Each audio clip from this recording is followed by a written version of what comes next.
저 아저씨 코끝에 붉은 점이 있어요. 10살 소년의 말에 강태윤 회장은 발걸음을 멈췄습니다. 수조 원짜리 계약서를 들고 서 있던 박민재 전무의 얼굴을 다시 봤죠. 코끝, 확실히 작은 점이 있었습니다. 아이는 덧붙였습니다. 그 점이 있는 사람은요. 가장 믿는 사람을 배신한대요. 말도 안 되는 소리였습니다. 하지만 그날 강태윤은 15년을 함께한 그 남자를 의심하기 시작했습니다. 2025년 3월 봄바람이 불어오던 오후였습니다. 서울 강남구 테헤란로에 우뚝 솟은 48층짜리 건물 최상층 글로벌 테크 기업 비전테크 한국 지사가 자리하고 있었습니다. 창밖으로는 서울 전체가 내려다 보이는 곳이었죠. 강태윤 회장은 그날도 사무실에서 계약서를 검토하고 있었습니다.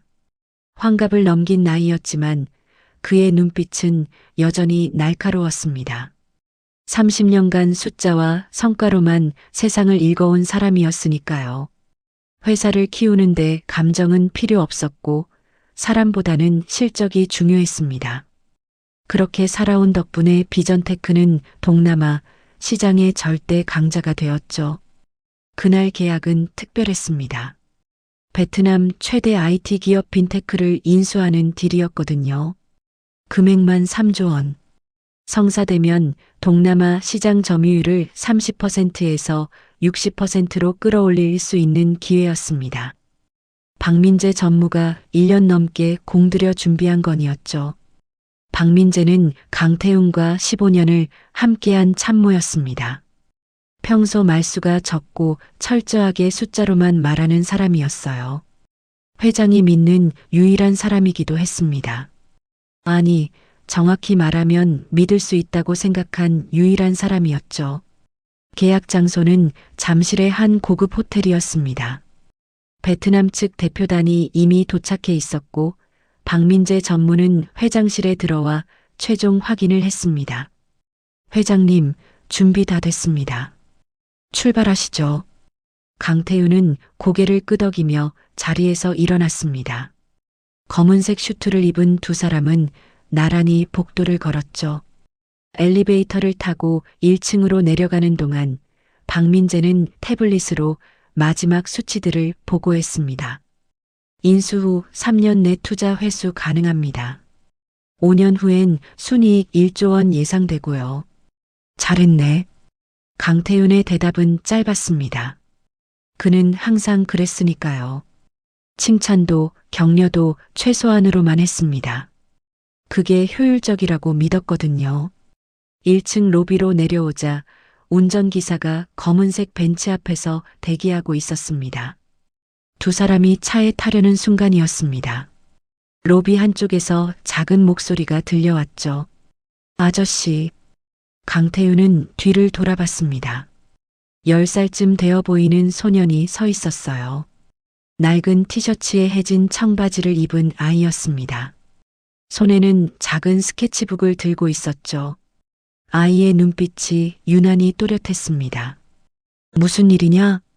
강태윤이 물었습니다. 경호원이 아이를 제지하려 했지만 그가 손을 들어 막았죠. 아이는 스케치북을 펼쳐 보였습니다. 거기엔 사람 얼굴이 여러 개 그려져 있었어요. 눈, 코, 입의 모양이 각각 달랐습니다. 저 관상 공부하는데요. 아저씨 얼굴 좀 보면 안 돼요? 관상? 강태윤은 웃음이 나왔습니다. 요즘 시대의 관상이라니. 미신 같은 걸 믿는 나이는 이미 지났죠. 하지만 아이의 진지한 표정이 묘하게 마음에 걸렸습니다. 빨리 가셔야죠, 회장님. 박민재가 시계를 보며 재촉했습니다. 강태윤은 고개를 끄덕이며 차에 타려 했어요. 그때 아이가 다시 말했습니다. 저 사람 말고요. 아이의 손가락이 박민재를 가리켰습니다. 저 사람 코끝에 붉은 점이 있어요. 강태윤은 순간 얼어붙었습니다. 박민재의 얼굴을 다시 봤죠. 정말로 코끝에 작은 점이 있었습니다. 평소엔 잘 보이지 않던 거였어요. 빛을 받으니 희미하게 붉은 빛을 띠고 있었습니다. 그게 뭐가 어때서? 박민재가 짜증 섞인 목소리로 물었습니다. 아이는 스케치북의 한 페이지를 가리켰어요. 거기 그려진 얼굴에도 코끝에 점이 있었습니다. 이 점이 있는 사람은요? 아이가 또렷하게 말했습니다. 가장 믿는 사람을 배신한대요. 할아버지가 그러셨어요. 정적이 흘렀습니다. 박민재는 황당하다는 듯 비웃었고 강태윤은 아무 말도 하지 않았죠. 아이는 그대로 스케치북을 덮고 뒤로 물러섰습니다. 됐어, 가자. 박민재가 강하게 말했습니다. 강태윤은 차에 올랐어요. 차가 출발했지만 그의 머릿속에선 아이의 목소리가 맴돌았습니다. 가장 믿는 사람을 배신한대요. 호텔까지는 30분 거리였습니다. 박민재는 내비 보고서를 다시 설명했지만 강태윤은 제대로 듣지 못했어요. 계속 그 점이 눈에 밟혔거든요. 왜 15년이나 곁에 있었는데 그 점을 몰랐을까? 아니, 알았다 해도 신경 쓸 일은 아니었죠. 그런데 왜 지금 그게 이렇게 신경 쓰이는 걸까? 호텔 앞에 도착했습니다.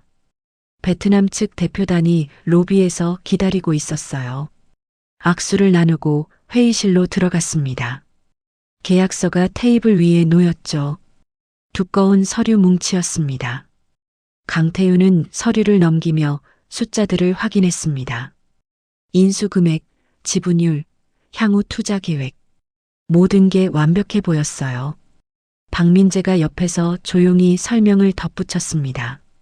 이번 딜은 우리 회사 역사상 최대 규모입니다. 성사되면 주가도 30% 이상 오를 거예요. 강태윤은 펜을 들었습니다.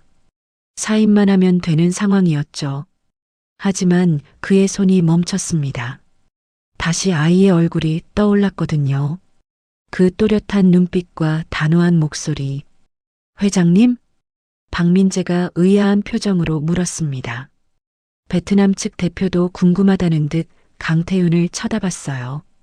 강태윤은 펜을 내려놨습니다. 죄송합니다만 계약을 일주일 뒤로 미뤄야 할 것 같습니다. 회의실 안이 순식간에 조용해졌습니다. 박민재의 얼굴이 굳었고 베트남 측 대표는 통역을 통해 다시 물어봤죠. 무슨 문제가 있습니까? 강태윤은 침착하게 대답했습니다. 한 가지 더 확인하고 싶은 게 있습니다. 빈테크의 실사 자료를 다시 검토하겠습니다. 하지만 이미 다 검토하지 않았습니까? 한 번 더요. 강태윤의 목소리는 단호했습니다. 베트남 측은 당황스러웠지만 결국 고개를 끄덕였어요. 일주일 후 다시 만나기로 하고 회의는 끝났습니다. 차에 오르자마자 박민재가 낮은 목소리로 물었습니다. 회장님, 대체 무슨 일이십니까? 1년 동안 준비한 건데요. 그냥 느낌이 안 좋아. 느낌이요? 박민재는 믿을 수 없다는 표정이었습니다. 숫자와 논리로만 세상을 살아온 강태윤이 느낌 때문에 계약을 미뤘다니. 실사는 3번이나 했습니다. 회계법인도 다 확인했고요. 문제 없어요. 알아. 그래도 다시 본다. 강태윤은 더 이상 말하지 않았습니다. 박민재도 입을 다물었지만 그의 눈빛엔 뭔가 다른 감정이 스쳐 지나갔습니다. 불안함이었을까요? 아니면 짜증이었을까요? 강태윤은 그 미묘한 변화를 놓치지 않았습니다. 회사로 돌아온 뒤 강태윤은 혼자 사무실에 남았습니다.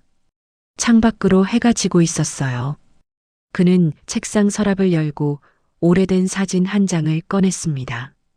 5년 전 세상을 떠난 아내의 사진이었죠. 당신이라면 뭐라고 했을까? 그가 혼잣말처럼 중얼거렸습니다. 아내는 항상 사람을 먼저 봤던 사람이었어요. 숫자보다 얼굴을, 실적보다 진심을 중요하게 여겼죠. 강태윤은 그런 아내를 사랑했지만 동시에 이해하지 못했습니다. 세상은 숫자로 돌아가니까요. 하지만 오늘 처음으로 아내의 말이 조금 이해가 되는 것 같았습니다. 숫자가 완벽해도 사람이 틀렸다면 그 완벽함은 의미가 없는 거겠죠. 강태윤은 사진을 다시 서랍에 넣고 컴퓨터를 켰습니다. 빈테크 실사 자료를 다시 펼쳐봤어요.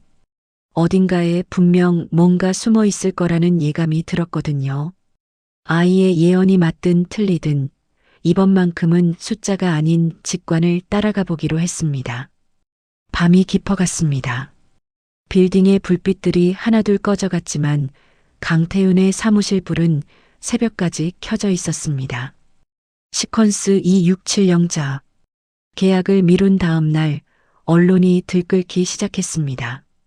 누군가 정보를 흘렸는지 각종 경제 매체에서 비전테크의 빈테크 인수 무산 소식을 다뤘거든요. 헤드라인은 자극적이었습니다. 강태윤 회장, 역대급 딜 발표 직전 번복, 비전테크 주가 급락 전망, 투자자들 혼란. 강태윤은 아침 일찍 출근해서 뉴스를 확인했습니다. 예상했던 반응이었죠. 하지만 생각보다 더 빨리, 더 크게 퍼져나가고 있었어요. 주가는 장 시작 10분 만에 5% 떨어졌습니다. 비서실장이 급하게 들어왔습니다. 회장님, 이사들이 긴급 회의를 요청했습니다. 알았네. 강태윤은 담담하게 대답했습니다. 이럴 줄 알았거든요. 회사 이사진은 대부분 숫자로만 판단하는 사람들이었으니까요. 감정이나 직관 같은 건 그들에겐 통하지 않았죠. 30분 후 이사회의실에 들어서자 8명의 이사들이 심각한 표정으로 앉아 있었습니다. 박민재 전무도 한쪽 끝에 자리하고 있었어요. 그의 표정은 평소처럼 무표정했지만 뭔가 긴장한 기색이 역력했습니다. 최고령 이사인 송 이사가 먼저 입을 열었습니다. 회장님, 어제 일이 대체 어떻게 된 겁니까? 우리가 1년 넘게 준비한 딜인데요. 잠시 보류한 것뿐입니다. 취소한 게 아니에요. 보류나 취소나 시장엔 마찬가지입니다. 벌써 주가가 얼마나 떨어졌는지 아십니까? 강태윤은 침착하게 대답했습니다. 5.2% 하락했죠. 하지만 이건 일시적입니다. 일시적이라뇨? 투자자들이 신뢰를 잃으면 회복하기 힘듭니다. 다른 이사들도 하나둘 목소리를 보탰습니다. 왜 갑자기 계약을 미뤘는지, 무슨 문제가 있는지 명확한 설명을 요구했죠. 강태윤은 설명할 수 없었습니다. 10살 아이가 관상을 봤는데 박 전무 코에 점이 있더라고 말할 순 없었으니까요. 빈테크 재무제표에 의문점이 있어서 다시 검토 중입니다. 의문점이요? 구체적으로 뭡니까? 아직 확인 중입니다. 송 이사가 한숨을 쉬었습니다. 회장님, 솔직히 말씀해 주십시오. 정말 재무상 문제입니까? 아니면 다른 이유입니까? 강태윤은 대답하지 않았습니다. 그러자 박민재가 조심스럽게 말했어요. 제가 말씀드려도 되겠습니까? 모든 시선이 박민재에게 쏠렸습니다. 그는 태블릿을 테이블 위에 올려놓으며 차분하게 설명하기 시작했죠. 어제 계약 직전 회장님께서 로비에서 한 아이를 만나셨습니다. 그 아이가 관상에 대해 얘기했고요. 회장님은 그 이후로 마음이 바뀌신 것 같습니다. 회의실이 조용해졌습니다. 이사들은 서로를 쳐다봤어요. 누군가 작게 웃음을 터뜨렸습니다. 관상이요? 네, 그렇습니다. 박민재는 담담하게 말했습니다. 강태윤은 그를 노려봤지만 박민재는 시선을 피하지 않았어요. 회장님께서 요즘 스트레스를 많이 받으셨나 봅니다. 큰 결정을 앞두고 예민해지신 거겠죠. 박 전무. 강태윤의 목소리가 낮아졌습니다. 하지만 박민재는 멈추지 않았어요. 물론 회장님의 판단을 존중합니다. 하지만 이사회에선 사실을 알아야 하지 않겠습니까? 송 이사가 고개를 끄덕였습니다. 회장님, 사실입니까? 강태윤은 잠시 침묵했습니다. 부정할 수도 없었고 인정하기도 어려운 상황이었죠. 결국 그는 자리에서 일어섰습니다. 일주일 뒤 다시 보고하겠습니다. 그때까지 제 판단을 믿어주십시오. 그리고 회의실을 나왔습니다. 뒤에서 이사들의 수군거리는 소리가 들렸지만 신경 쓰지 않았어요. 더 중요한 건 박민재였습니다. 15년을 함께한 그 남자가 왜 자신을 그렇게 몰아붙였을까? 사무실로 돌아온 강태윤은 창밖을 내다봤습니다. 저 아래 어딘가에 그 아이가 있을까요? 다시 만나고 싶었지만 어디서 찾아야 할지 알 수 없었죠. 오후가 되자 상황은 더 악화됐습니다. 주요 투자사들이 전화를 걸어왔어요.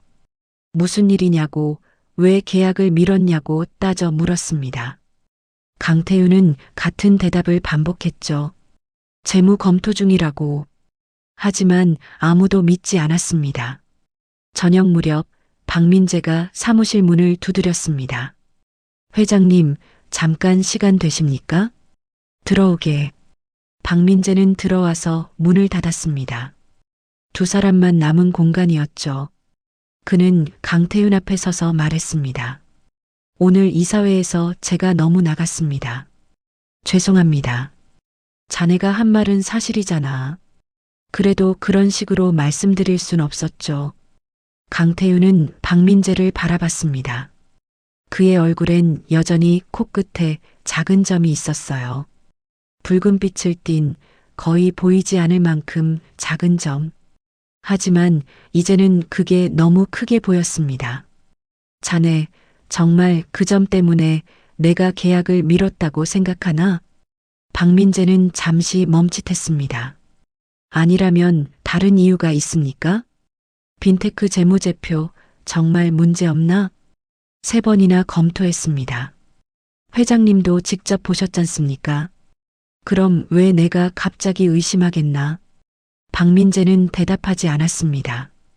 강태윤은 책상 위 서류를 집어들었어요. 이틀 동안 내가 다시 봤네. 빈테크 3분기 실적 보고서 말일세. 네. 매출은 전년 대비 30% 증가했지. 영업이익도 20% 올랐고. 그렇습니다. 그런데 이상한 게 있더군. 현금 흐름이 매출 증가율을 따라가지 못해. 박민재의 표정이 미묘하게 변했습니다. 그건 매출 채권이 늘어나서 그렇습니다. 베트남 시장 특성상 회수 기간이 길어요. 자네가 그렇게 설명했지.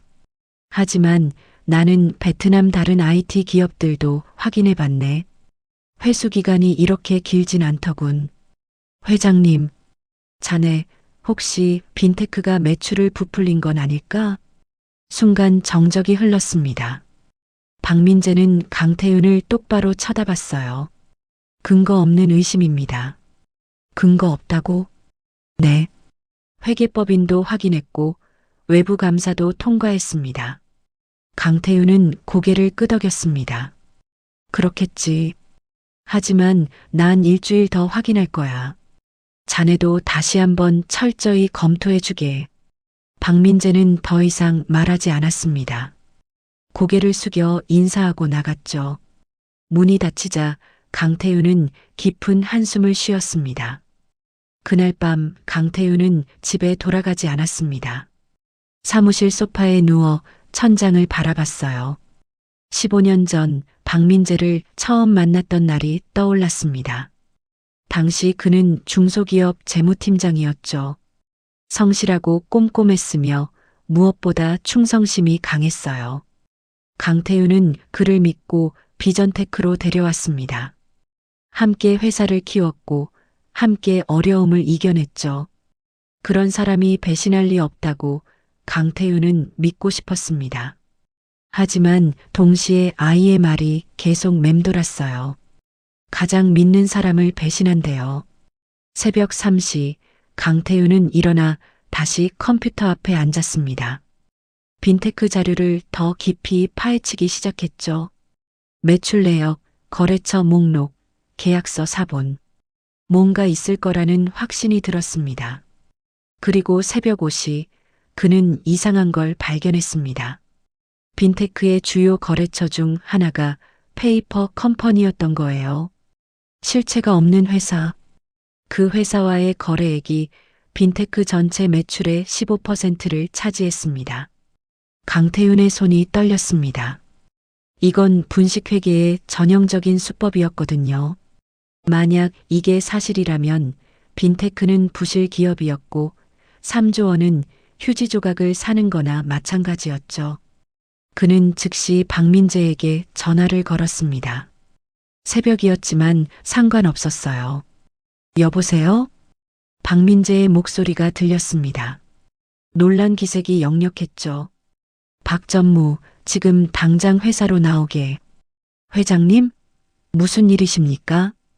빈테크 거래처 중에 선라이즈 솔루션이라고 있지? 전화기 너머로 침묵이 흘렀습니다. 짧지만 너무나 긴 침묵이었어요. 네, 있습니다. 그 회사 실체가 있나? 당연히 있습니다. 확인했나? 회계법인에서 확인했습니다. 강태윤은 전화를 끊었습니다.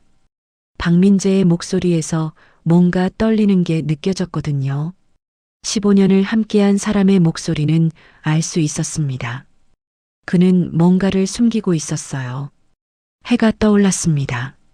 서울의 아침이 밝아오고 있었지만 강태윤의 마음속엔 어둠이 깔리기 시작했습니다. 시퀀스 367영자. 일주일이 흘렀습니다. 강태윤은 외부 전문 회계사를 고용해 빈테크를 재조사했어요. 박민재와 기존 팀을 배제하고 완전히 독립적인 조사였죠. 결과는 충격적이었습니다. 빈테크의 실제 매출은 보고된 것의 60% 수준이었습니다. 나머지 40%는 페이퍼 컴퍼니와의 가짜 거래로 부풀려진 거였어요. 영업이익도 마찬가지였죠. 실제로는 적자에 가까운 상태였습니다. 만약 인수했다면 비전테크는 3조 원을 날리고 부실 기업만 떠안는 꼴이 되었을 겁니다. 강태윤은 조사 결과를 책상 위에 놓고 한참을 바라봤습니다. 아이의 예언이 맞았던 거죠. 아니, 예언이라기보다는 그 아이는 정말로 사람을 꿰뚫어 보는 눈이 있었던 겁니다. 다음 날 강태윤은 긴급 이사회를 소집했습니다. 그리고 조사 결과를 공개했죠. 이사들의 얼굴이 창백해졌어요. 모두가 충격을 받았습니다. 만약 계약이 성사됐다면 회사가 치명적인 타격을 입었을 테니까요. 송 이사가 떨리는 목소리로 물었습니다. 회장님, 이걸 어떻게 아셨습니까? 직감이었네. 직감이요? 때로는 숫자보다 느낌이 정확할 때가 있는 법이지. 강태윤은 박민재를 쳐다봤습니다. 그는 고개를 숙이고 있었어요. 표정을 알 수 없었죠. 박전무. 네, 회장님. 자네는 이걸 몰랐나?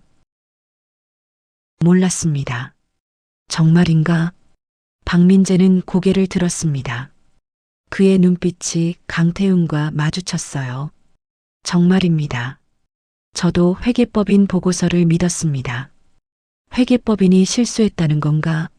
아니면 박민재가 잠시 말을 멈췄습니다. 누군가 의도적으로 조작한 걸 수도 있습니다. 이사들이 술렁였습니다. 강태윤은 박민재를 계속 쳐다봤어요. 그의 얼굴에서 뭔가를 읽으려 했지만 여전히 무표정이었습니다. 자네가 1년 동안 준비한 딜이야. 책임은 누가 지나? 제가 지겠습니다. 어떻게? 전무직을 사임하겠습니다. 회의실이 조용해졌습니다. 강태윤은 고개를 저었어요. 사임은 나중에 생각해보지. 일단 베트남 측에 계약 취소 통보부터 해. 알겠습니다. 박민재는 고개를 숙였습니다. 회의가 끝나고 이사들이 하나둘 나갔어요. 강태윤만 남았죠. 그는 창밖을 바라보며 생각했습니다. 박민재가 정말 몰랐을까? 아니면 알고도 모른 척 했을까? 며칠 후 상황은 더 복잡해졌습니다. 베트남 측에서 계약 취소에 강하게 반발했거든요. 이미 준비한 비용이 있다며 손해배상을 요구했습니다. 금액은 5천억 원. 터무니없는 액수였죠. 강태윤은 변호사를 선임해 대응했습니다. 하지만 동시에 회사 내부에서도 문제가 생겼어요. 박민재를 지지하는 세력이 있었던 겁니다. 일부 임원들과 이사들이 박민재의 편을 들기 시작했죠. 그들은 회장이 지나치게 의심했다고 주장했습니다. 빈테크 문제는 회계법인의 실수일 뿐이라고 박 전무는 피해자라고 말했어요. 심지어 회장의 판단력을 문제 삼는 사람들도 있었습니다. 관상 때문에 계약을 미뤘다더라는 소문이 퍼지면서 강태윤의 리더십에 의문을 제기하는 목소리가 커졌죠. 주가는 계속 떨어졌습니다. 인수 무산 소식에 실망한 투자자들이 주식을 팔아치우기 시작했거든요. 한 달 사이 주가는 20% 가까이 하락했습니다. 어느 날 저녁 강태윤은 혼자 회사 건물 1층 로비에 내려왔습니다. 그 아이를 다시 만나고 싶었거든요. 하지만 아이는 보이지 않았어요. 며칠을 기다렸지만 나타나지 않았습니다. 그러던 어느 날 로비 경비원이 강태윤에게 다가왔습니다. 회장님, 혹시 저번에 로비에서 아이 찾으시는 거 아닙니까? 그렇네. 10살쯤 되어 보이는 남자아이 말일세. 아, 그 아이요. 요즘 안 보이더라고요. 예전엔 자주 왔는데. 자주 왔다고? 네, 일주일에 2~3번씩요. 그림 그리러 온다고 했어요. 로비가 밝아서 좋다나 뭐라나. 강태윤은 경비원의 이름표를 봤습니다. 윤석이라고 적혀 있었어요. 윤석 씨, 혹시 그 아이 연락처 하나? 아니요, 그건 몰라요. 그냥 왔다 가곤 했거든요. 집은 어딘지 아나? 이 근처 같긴 한데. 정확히는 모릅니다. 강태윤은 고개를 끄덕이고 돌아서려 했습니다. 그때 윤석이 조심스럽게 말했어요. 회장님, 응? 괜찮으시면 제가 그 아이 좀 찾아볼까요? 근처 학교나 복지관 같은 데 가보면. 2025년 3월 봄바람이 불어오던 오후였습니다. 서울 강남구 테헤란로에 우뚝 솟은 48층짜리 건물 최상층 글로벌 테크 기업 비전테크 한국 지사가 자리하고 있었습니다. 창밖으로는 서울 전체가 내려다 보이는 곳이었죠.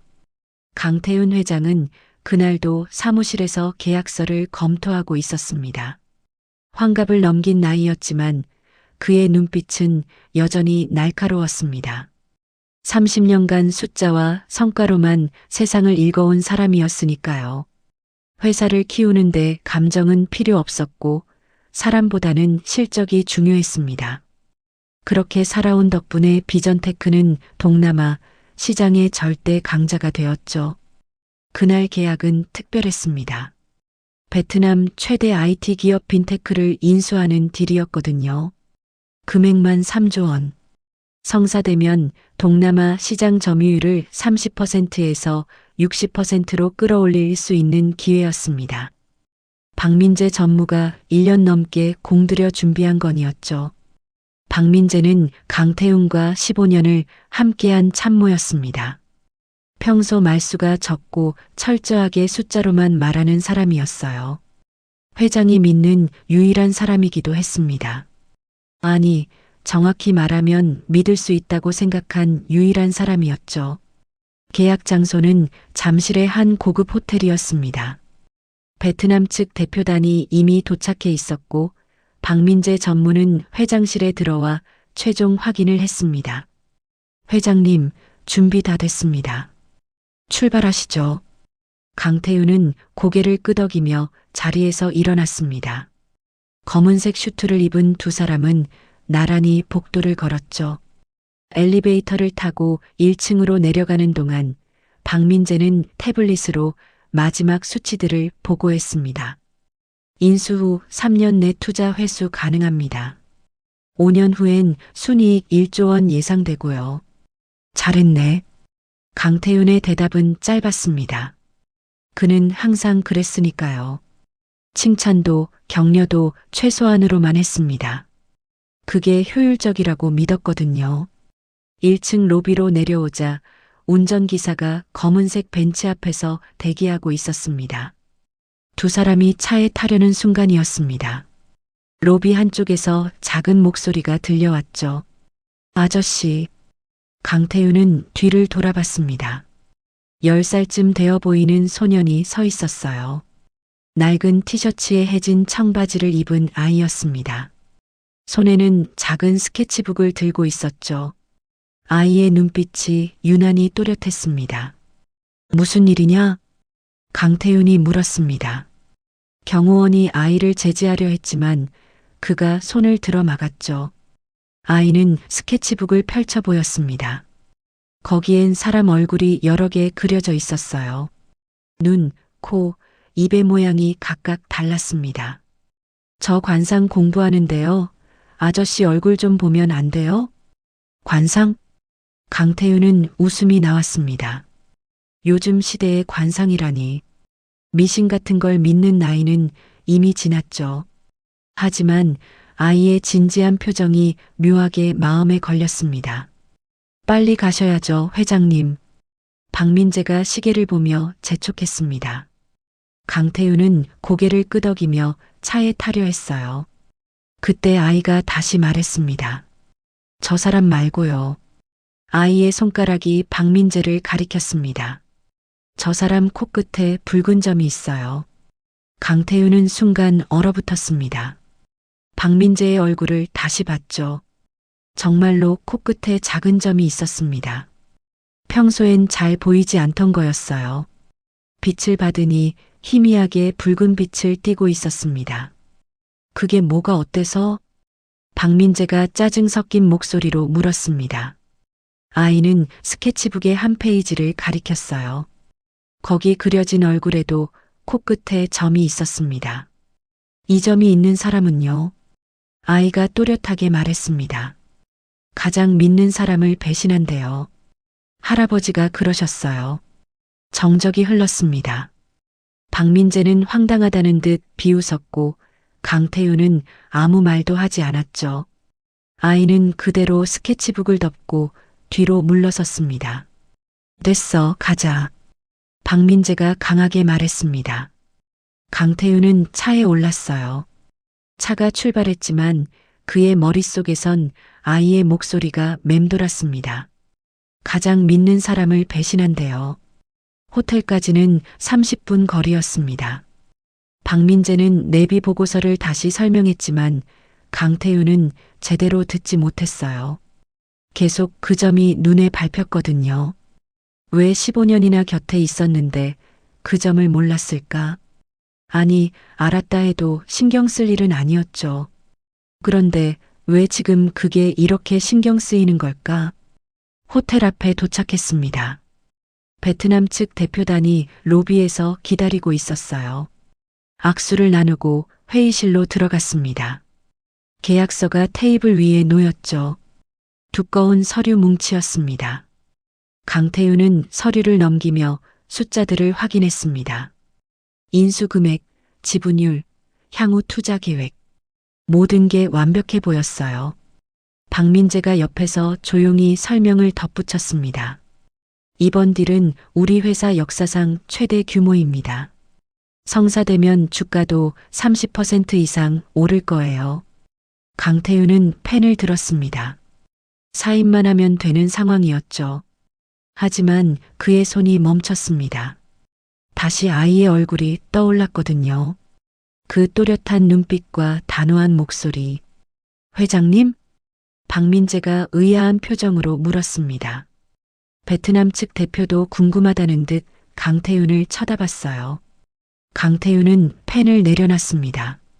죄송합니다만 계약을 일주일 뒤로 미뤄야 할 것 같습니다. 회의실 안이 순식간에 조용해졌습니다. 박민재의 얼굴이 굳었고 베트남 측 대표는 통역을 통해 다시 물어봤죠. 무슨 문제가 있습니까?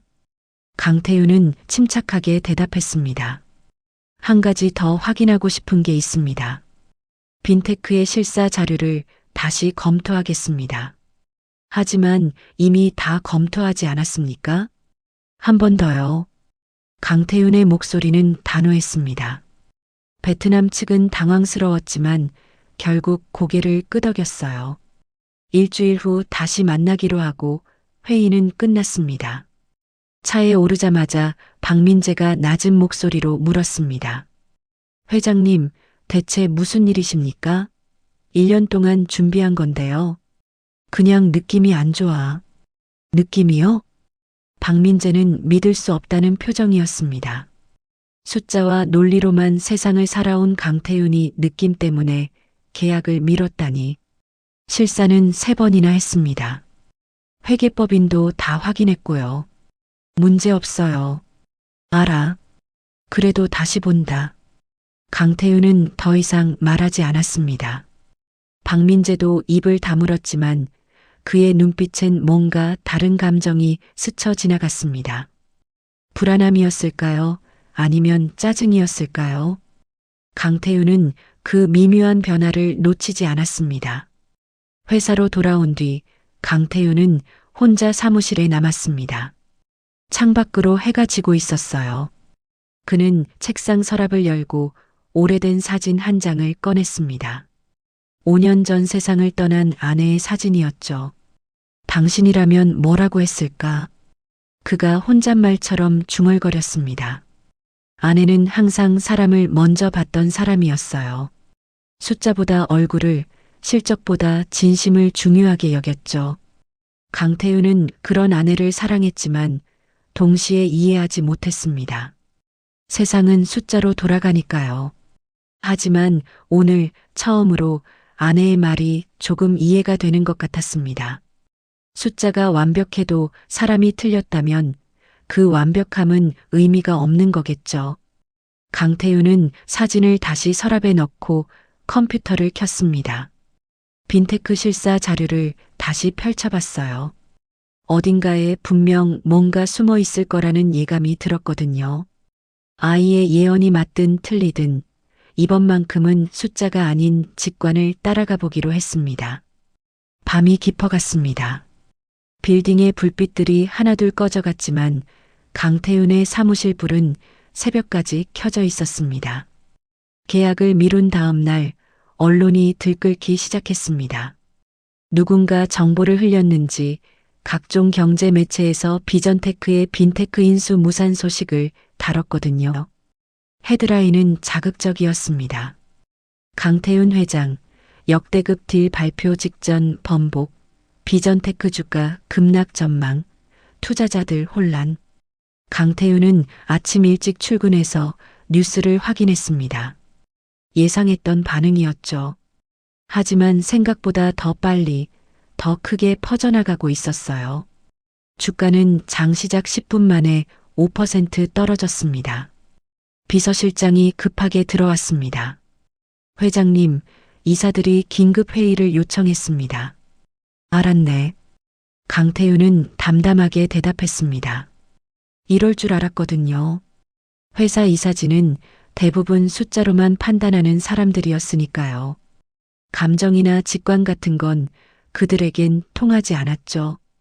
30분 후 이사회의실에 들어서자 8명의 이사들이 심각한 표정으로 앉아 있었습니다. 박민재 전무도 한쪽 끝에 자리하고 있었어요. 그의 표정은 평소처럼 무표정했지만 뭔가 긴장한 기색이 역력했습니다. 최고령 이사인 송 이사가 먼저 입을 열었습니다. 회장님, 어제 일이 대체 어떻게 된 겁니까? 우리가 1년 넘게 준비한 딜인데요. 잠시 보류한 것뿐입니다. 취소한 게 아니에요. 보류나 취소나 시장엔 마찬가지입니다. 벌써 주가가 얼마나 떨어졌는지 아십니까? 강태윤은 침착하게 대답했습니다. 5.2% 하락했죠. 하지만 이건 일시적입니다. 일시적이라뇨? 투자자들이 신뢰를 잃으면 회복하기 힘듭니다. 다른 이사들도 하나둘 목소리를 보탰습니다. 왜 갑자기 계약을 미뤘는지, 무슨 문제가 있는지, 명확한 설명을 요구했죠. 강태윤은 설명할 수 없었습니다. 10살 아이가 관상을 봤는데 박 전무 코에 점이 있더라고 말할 순 없었으니까요. 빈테크 재무제표에 의문점이 있어서 다시 검토 중입니다. 의문점이요? 구체적으로 뭡니까? 아직 확인 중입니다. 송 이사가 한숨을 쉬었습니다. 회장님, 솔직히 말씀해 주십시오. 정말 재무상 문제입니까? 아니면 다른 이유입니까? 강태윤은 대답하지 않았습니다. 그러자 박민재가 조심스럽게 말했어요. 제가 말씀드려도 되겠습니까? 모든 시선이 박민재에게 쏠렸습니다. 그는 태블릿을 테이블 위에 올려놓으며 차분하게 설명하기 시작했죠. 어제 계약 직전 회장님께서 로비에서 한 아이를 만나셨습니다. 그 아이가 관상에 대해 얘기했고요. 회장님은 그 이후로 마음이 바뀌신 것 같습니다. 회의실이 조용해졌습니다. 이사들은 서로를 쳐다봤어요. 누군가 작게 웃음을 터뜨렸습니다. 관상이요? 네, 그렇습니다. 박민재는 담담하게 말했습니다. 강태윤은 그를 노려봤지만 박민재는 시선을 피하지 않았어요. 회장님께서 요즘 스트레스를 많이 받으셨나 봅니다. 큰 결정을 앞두고 예민해지신 거겠죠. 박 전무. 강태윤의 목소리가 낮아졌습니다. 하지만 박민재는 멈추지 않았어요. 물론 회장님의 판단을 존중합니다. 하지만 이사회에선 사실을 알아야 하지 않겠습니까? 송 이사가 고개를 끄덕였습니다. 회장님, 사실입니까? 강태윤은 잠시 침묵했습니다. 부정할 수도 없었고 인정하기도 어려운 상황이었죠. 결국 그는 자리에서 일어섰습니다.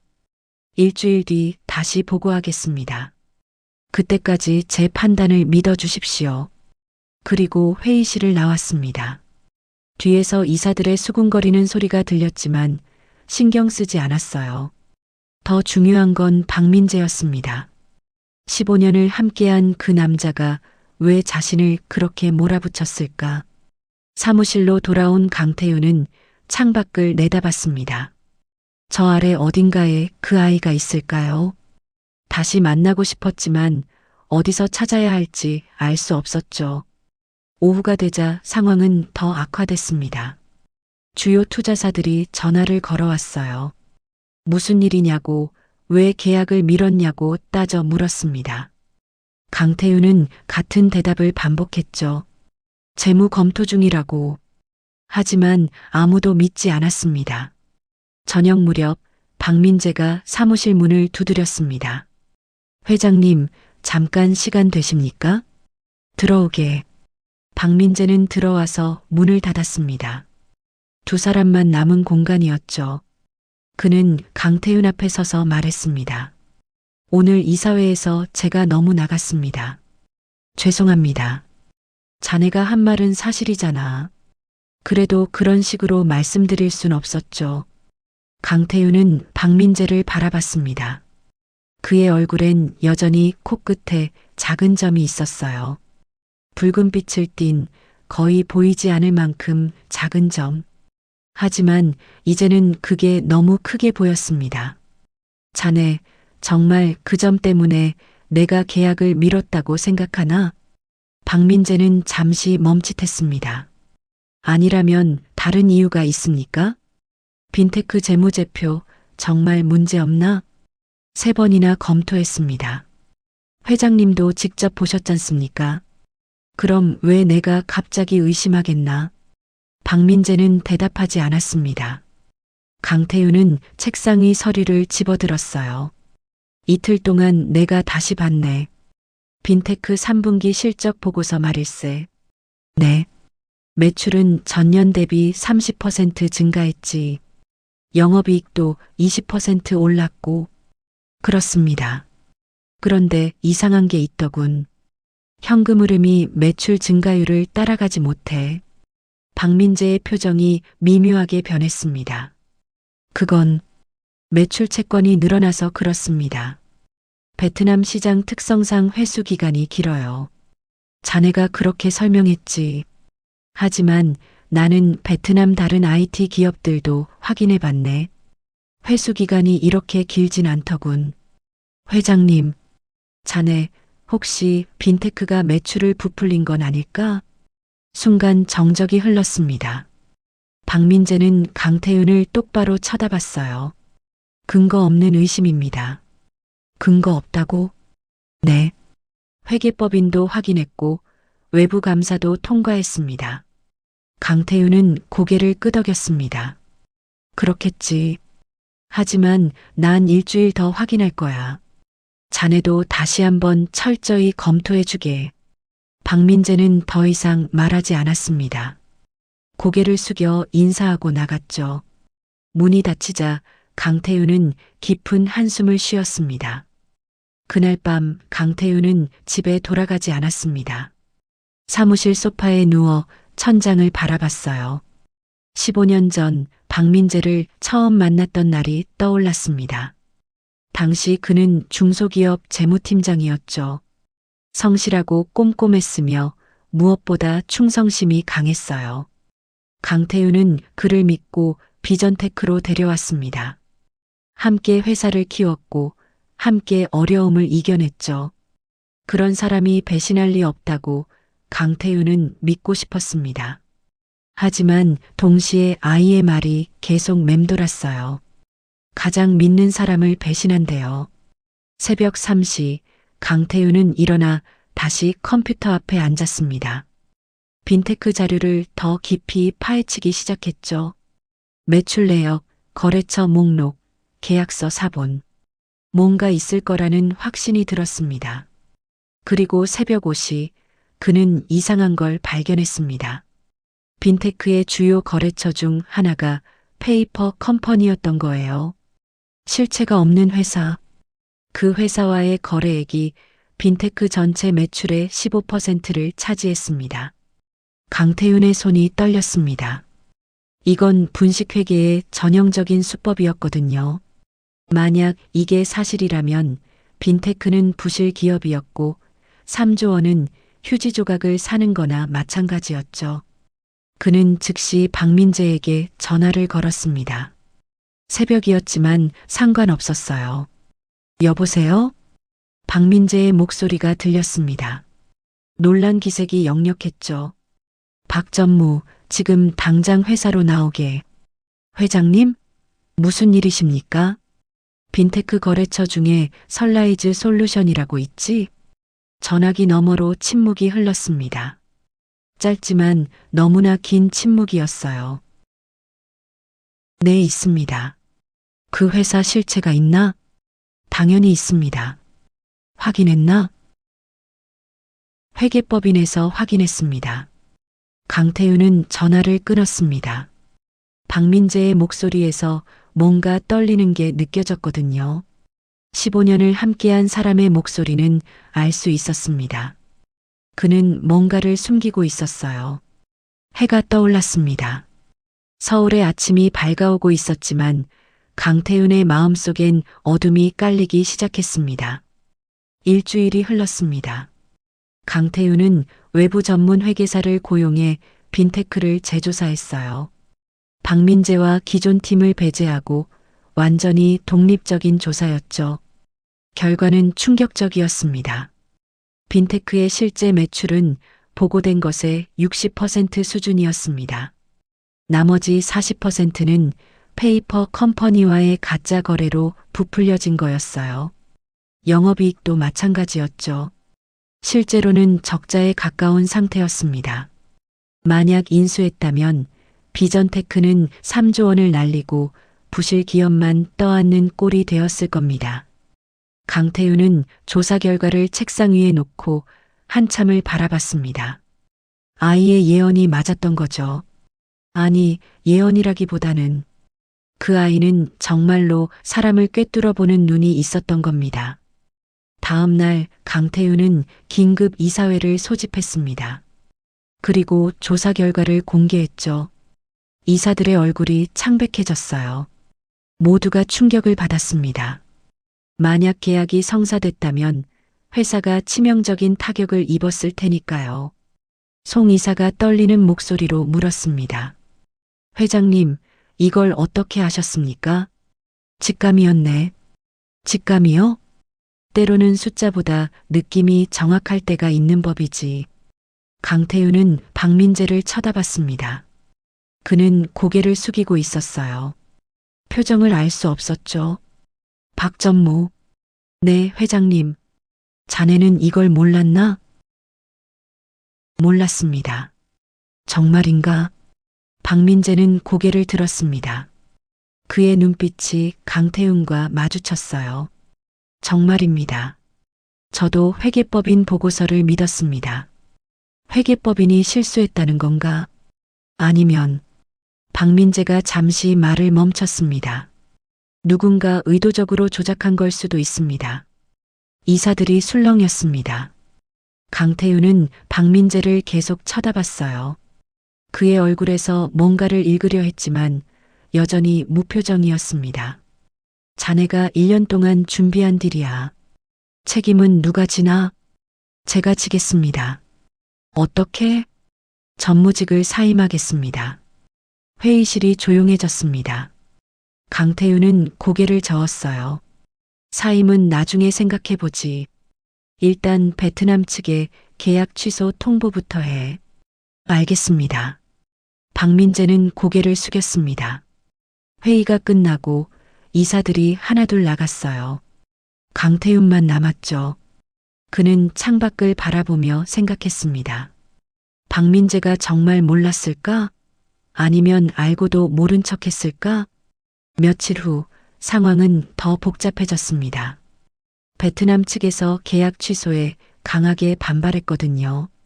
이미 준비한 비용이 있다며 손해배상을 요구했습니다. 금액은 5천억 원.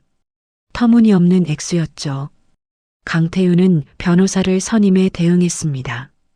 하지만 동시에 회사 내부에서도 문제가 생겼어요. 박민재를 지지하는 세력이 있었던 겁니다.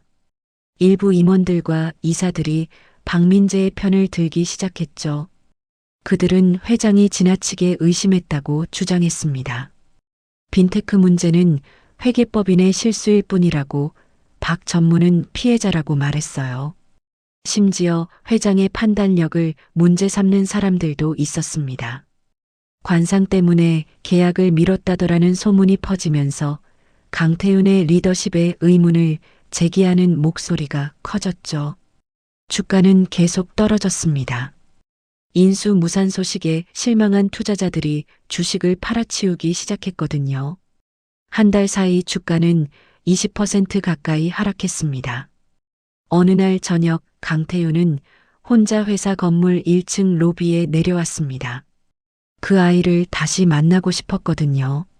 하지만 아이는 보이지 않았어요. 며칠을 기다렸지만 나타나지 않았습니다. 그러던 어느 날 로비 경비원이 강태윤에게 다가왔습니다. 회장님, 혹시 저번에 로비에서 아이 찾으시는 거 아닙니까? 그렇네. 10살쯤 되어 보이는 남자아이 말일세. 아, 그 아이요. 요즘 안 보이더라고요. 예전엔 자주 왔는데. 자주 왔다고? 네, 일주일에 2~3번씩이요. 그림 그리러 온다고 했어요. 로비가 밝아서 좋다나 뭐라나. 강태윤은 경비원의 이름표를 봤습니다. 윤석이라고 적혀 있었어요. 윤석 씨, 혹시 그 아이 연락처 하나? 아니요, 그건 몰라요. 그냥 왔다 가곤 했거든요. 집은 어딘지 아나? 이 근처 같긴 한데. 정확히는 모릅니다. 강태윤은 고개를 끄덕이고 돌아서려 했습니다. 그때 윤석이 조심스럽게 말했어요. 회장님. 응? 괜찮으시면 제가 그 아이 좀 찾아볼까요? 근처 학교나 복지관 같은 데 가보면 있을 수도 있거든요. 강태윤은 윤석을 다시 봤습니다. 50대 중반쯤 되어 보이는 남자였어요. 얼굴엔 세월의 주름이 깊게 패여 있었지만 눈빛은 맑았습니다. 왜 도와주려고 하나? 윤석은 잠시 망설이다가 대답했습니다. 저도 예전에 회장님께 도움을 받았거든요. 나한테? 네. 5년 전에 제 딸이 백혈병 걸렸을 때 회사에서 치료비를 지원해 주셨잖아요. 회장님이 직접 승인하셨다고 들었습니다. 강태윤은 기억이 희미했습니다. 5년 전 직원 복지 예산을 승인한 기억은 있었지만 구체적으로 누구를 도왔는지는 몰랐어요. 그랬나? 덕분에 제 딸이 살았습니다. 지금은 건강하게 대학 다니고 있어요. 윤석의 목소리가 떨렸습니다. 그 은혜를 갚을 길이 없었는데 이번에 제가 도울 수 있다면 정말 기쁠 것 같습니다. 강태윤은 윤석의 어깨를 가볍게 두드렸습니다. 고맙네. 부탁하겠네. 네, 회장님. 그날 이후 윤석은 퇴근 후 근처를 돌아다니며 아이를 찾기 시작했습니다. 강태윤도 가끔 차를 타고 주변을 둘러봤지만 아이는 나타나지 않았어요. 한편 회사 내부 상황은 더욱 악화됐습니다. 박민재 전무를 중심으로 한 파벌과 강태윤 회장을 지지하는 파벌로 나뉘기 시작했죠. 일부 임원들은 공공연하게 회장의 퇴진을 요구하기도 했습니다. 어느 날 박민재가 강태윤의 사무실을 찾아왔습니다. 회장님, 말씀드릴 게 있습니다. 말해보게. 박민재는 서류 뭉치를 책상 위에 놓았습니다. 이사회에서 회장님의 경영 능력에 대한 검토를 하기로 했습니다. 뭐? 최근 1년의 사태로 인해 회사가 큰 손실을 입었습니다. 주가도 폭락했고요. 이사회는 책임 소재를 밝혀야 한다고 판단했습니다. 강태윤은 박민재를 쳐다봤습니다. 자네가 주도한 거지? 저는 단지 이사회의 결정을 전달하는 겁니다. 15년을 함께 일한 사람이 이렇게 나오는 건가? 박민재는 표정 하나 변하지 않았습니다. 회사를 위한 일입니다. 회사를 위해? 강태윤은 웃음이 나왔습니다. 쓴웃음이었죠. 자네는 정말 회사를 위한다고 생각하나? 박민재는 대답하지 않았습니다. 그는 고개를 숙여 인사하고 나갔어요. 문이 닫히자 강태윤은 서류를 집어들었습니다. 경영진 책임 검토 안건이라는 제목이 적혀 있었죠. 그날 밤 강태윤은 집에 돌아가 아내의 사진을 꺼내봤습니다. 당신 말이 맞았어. 숫자만 보면 사람을 놓치는 거였어. 그는 사진을 가슴에 안았습니다. 이제 어떻게 해야 할까? 내가 키운 회사에서 쫓겨날 판이야. 사진은 대답하지 않았습니다. 하지만 아내의 미소는 여전히 따뜻했어요. 강태윤은 그 미소를 보며 힘을 얻었습니다. 포기할 순 없었습니다. 아직 진실을 밝히지 못했으니까요. 박민재가 정말로 배신자인지, 그리고 왜 배신했는지, 그 이유를 알아내야 했습니다. 2주 후 임시 이사회가 소집됐습니다. 안건은 명확했어요. 강태윤 회장의 경영 능력 검토 및 향후 방안. 사실상 회장직 해임을 논의하는 자리였죠. 강태윤은 평소처럼 정장을 입고 회의실에 들어섰습니다. 12명의 이사들이 앉아 있었어요. 반은 강태윤 편이었고 반은 박민재 편이었습니다. 의장인 송 이사가 회의를 시작했죠. 오늘 안건은 여러분 모두 아실 겁니다. 최근 회사가 입은 손실과 그에 대한 책임을 논의하겠습니다. 박민재가 먼저 발언권을 얻었습니다. 그는 프레젠테이션 자료를 준비해 왔더군요. 지난 2달간 우리 회사 주가는 25% 하락했습니다. 시가총액으로 환산하면 5천억 원의 손실이죠. 화면에 그래프가 떴습니다. 급격히 하락하는 주가 추이였어요. 이 모든 것의 시작은 빈테크 인수 무산이었습니다. 계약 직전에 회장님께서 일방적으로 거래를 중단하셨고 그 결과 시장의 신뢰를 잃었습니다. 하지만 빈테크가 부실 기업이었잖아. 강태윤 편의 한 이사가 반박했습니다. 박민재는 고개를 끄덕였어요. 맞습니다. 빈테크에 문제가 있었던 건 사실입니다. 하지만 그것과 별개로 회장님의 의사결정 과정은 문제가 있었습니다. 무슨 소리인가? 회장님께서 한 아이의 관상 해석을 듣고 계약을 미뤘다는 게 사실 아닙니까? 회의실이 조용해졌습니다. 모두가 강태윤을 쳐다봤어요. 그는 잠시 침묵하다가 입을 열었습니다. 사실이네. 이사들이 술렁거렸습니다. 박민재는 계속 말했죠. 대기업 회장이 미신 같은 걸 믿고 중대한 결정을 내렸다는 겁니다. 이게 정상적인 경영입니까? 결과적으로 옳은 판단 아니었나? 우연입니다. 우연히 맞았을 뿐이에요. 만약 빈테크가 정상 기업이었다면 우리는 기회를 날린 거고 회장님은 책임을 져야 했을 겁니다. 박민재의 논리는 명확했습니다. 프로세스의 문제를 지적하는 거였죠. 결과가 좋았어도 의사결정 과정이 비합리적이면 문제라는 겁니다. 강태윤은 반박하려 했지만 말문이 막혔습니다. 박민재 말이 틀리지 않았거든요. 관상을 믿고 계약을 미룬 건 분명 비합리적인 결정이었으니까요. 송 이사가 물었습니다. 회장님, 하실 말씀 있으십니까? 강태윤은 자리에서 일어났습니다. 나는 30년간 이 회사를 키웠네. 숫자와 논리로만 판단했고 그 결과 우리는 업계 1위가 됐지. 그는 창밖을 바라봤습니다. 하지만 그 과정에서 나는 사람을 잃었네. 내 아내도, 내 가족도, 그리고 내 자신도. 회장님, 이번엔 달랐네. 처음으로 숫자가 아닌 직감을 따랐고 그게 옳았어. 물론 운이 좋았을 수도 있지. 하지만 나는 그 순간 뭔가를 깨달았네. 강태윤은 이사들을 둘러봤습니다. 우리는 너무 오래 숫자만 봤어. 사람의 얼굴은 보지 않았지. 그게 문제였네. 박민재가 차갑게 말했습니다. 좋은 말씀입니다. 하지만 회사는 감상으로 운영되지 않습니다. 자네 말이 맞아. 그래서 내가 물러나는 게 맞겠지. 회의실이 술렁거렸습니다. 강태윤은 담담하게 말을 이었어요. 다만 한 가지만 확인하고 싶네. 박전무.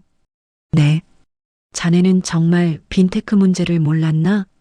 박민재는 주저없이 대답했습니다. 몰랐습니다. 회계법인이 실수했다고 믿나? 그렇습니다. 그럼 자네가 그 회계법인을 선정한 건? 순간 박민재의 얼굴이 굳었습니다. 미세한 변화였지만 강태윤은 놓치지 않았어요. 물론 제가 선정했습니다. 하지만 그건 정상적인 절차였습니다. 정말 그럴까? 강태윤은 봉투 하나를 꺼냈습니다. 며칠 전에 내가 사람을 보냈네. 그 회계법인 대표를 만나러. 무슨, 그 대표가 재미있는 얘기를 하더군. 자네가 실사 범위를 제안했다고.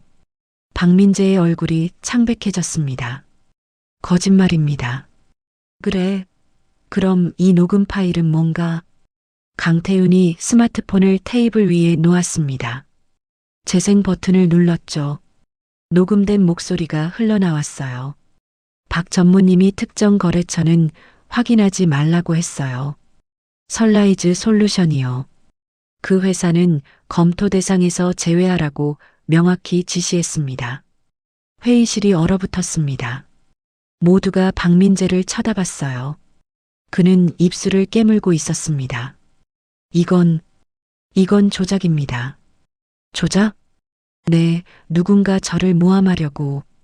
그렇다면 회계법인 대표를 여기 불러올까? 직접 대질하자고? 박민재는 대답하지 못했습니다. 강태윤은 천천히 말했죠. 자네가 빈테크 부실을 알고 있었어. 아니, 어쩌면 자네가 그 부실을 만드는데 일조했을 수도 있지. 말도 안 되는 소리입니다. 박민재가 소리쳤습니다. 처음으로 그가 감정을 드러냈어요. 나는 15년간 이 회사를 위해 일했습니다. 회장님을 배신할 이유가 없어요. 정말 없나? 강태윤이 또 다른 서류를 꺼냈습니다. 빈테크를 인수하면 자네가 그 회사 한국법인 대표가 되기로 했더군. 연봉은 지금의 3배. 스톡 옵션도 상당한 규모고. 그건 자네는 이 회사를 배신하고 빈테크로 넘어가려 했던 거야. 부실한 걸 알면서도 인수를 밀어붙인 거지. 인수 후 혼란을 틈타 자네가 실권을 잡으려 했고 박민재는 뒤로 물러섰습니다. 그의 얼굴에 땀이 흘렀어요. 증거가 어디 있습니까? 빈테크 내부 이메일을 입수했네. 자네와 빈테크 CEO 사이에 주고받은 메일들이야. 강태윤은 태블릿을 건네줬습니다. 이사들이 돌려가며 확인했죠. 박민재와 빈테크 CEO가 은밀히 거래한 내용이 적나라하게 드러나 있었습니다. 송 이사가 떨리는 목소리로 말했습니다. 박 전무, 이게 사실입니까? 박민재는 고개를 숙였습니다. 더 이상 부정할 수 없었죠. 잠시 침묵이 흐르다가 그가 고개를 들었어요. 그의 얼굴엔 이제 가면이 벗겨진 듯한 표정이 있었습니다. 좋습니다. 인정하죠. 그는 강태윤을 똑바로 쳐다봤습니다. 맞아요. 나는 당신을 배신했습니다. 15년 동안 당신 그림자로 살면서 나는 아무것도 인정받지 못했어요. 모든 공은 회장님 거였고 나는 그저 도구였을 뿐이죠. 박 전무, 조용히 하세요. 나는 이 회사를 당신만큼 키웠어요. 하지만 언제나 2인자였죠. 이번 기회에 1인자가 되려 했어요. 그게 뭐가 잘못됐습니까? 강태윤은 슬픈 눈으로 박민재를 봤습니다. 자네가 그렇게 생각했다면 나한테 말했어야지. 말해서 뭐가 달라집니까? 당신은 절대 자리를 내주지 않아요. 당신은 완벽한 독재자니까요. 박민재는 비웃었습니다. 그래서 나는 선택했어요. 당신을 무너뜨리고 내가 올라서는 거요. 하지만 실패했네. 네, 실패했죠. 그 망할 꼬마 때문에. 강태윤은 고개를 끄덕였습니다. 보안팀을 부르게. 박 전무를 밖으로 내보내주게. 보안팀이 들어왔습니다. 박민재는 저항하지 않았어요. 회의실을 나가면서 마지막으로 한마디를 던졌습니다. 회장님, 이겼다고 생각하지 마세요. 당신도 곧 무너질 겁니다. 문이 닫혔습니다.